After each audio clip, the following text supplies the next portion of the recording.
It starts simple. One day you're sitting in your room doing nothing and suddenly crave you some roguelike. Something with lots of grinding, nightmares of a boss fight, and cool weapons. Something that will make you resent its biomes by the time you finish the game. A quick research tells you the most popular roguelike to exist is a game called The Binding of Isaac. You don't know any better, so you go ahead and buy it.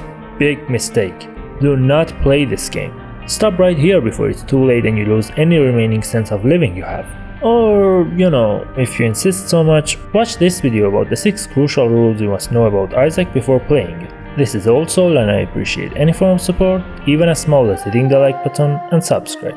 Thank you. Number 1. Break everything. Remember those old games where looting meant breaking 1,000 barrels and jugs to find some useless item? This is one of those games. Destroy every object you get your hands on because that's where they hide the goodies. And by everything, I mean everything. These pile of crap. The fires. These red fires, but be careful cause they shoot you. These are the things you can destroy with your main weapon, your tears, but oh no, don't think we're done. The blocks, jars, skulls, mushrooms, even dead bodies you find in shops can all be destroyed by explosion. So if you have a few spare bombs, you can use them here, especially with the dead bodies. Number 2. Speaking of bombs, use them wisely. In this game, bombs are not just mere explosive side weapons you see in other games. They are absolutely game changers, especially with the bosses. Like, check this out. See the amount of damage it did? Now why did I say use them wisely and not regularly? Because these bombs are way more sensitive to distance than in other games. If the boss moves around too much and you can't find the right timing for the bomb, do not waste them. Eventually you will learn the timing, but until then, save them for the more static enemies. Number 3. Take a break. In almost every roguelike game I know, there's a lobby or a hub you will be sent back to after you die. A place to chill and take care of your progress. In some games like Hades, the story only progresses in the hub. These locations act as contrast. Someplace sane and normal to remind you of what crazy hellhole is out there.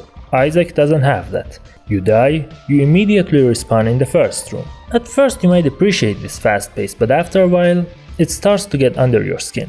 It is repetitive even in roguelike scale, makes you sick of the game and rage quit, so create that gap yourself. Every time you die, stay in the menu for a second and go do something else for a few minutes. I recommend touching grass, works every time. Number 4. Do not expect fairness. Isaac is not a fair game. You can even question the gameplay sometimes by how unfair some of the rooms are. One second you're strolling in an almost empty room, the next you're facing this. Now does that mean Isaac is a bad game? Absolutely not. This is part of the game's identity. It's deliberate. They wanted it to be unfair. Look at this minigame for example. There's really no way to keep track of what happened.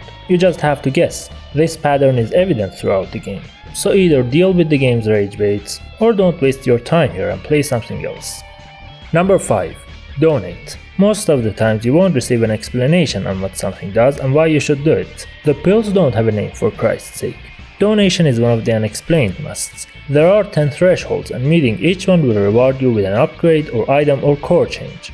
I would say donate at least 100 coins, which will have you reach the 4th threshold. And if you were ever in dire need of coins, blow the machine up with a bomb and take back up to 5 coins. Number 6. Maneuverability. Most of the rooms in this game are really tight, and usually you face a swarm of enemies in them. What's worse is that each of them have a completely different movement pattern. They can walk, hop, fly, hover and slide. The point is you need to learn to move really rapidly and chaotic between them, like a speedrunner would, otherwise you're doomed, especially in later levels when shit starts to get crazy. And I'm sure your girlfriend will appreciate what you've learned to do with your fingers. If you want me to make part 2, hit the like button and subscribe to my channel.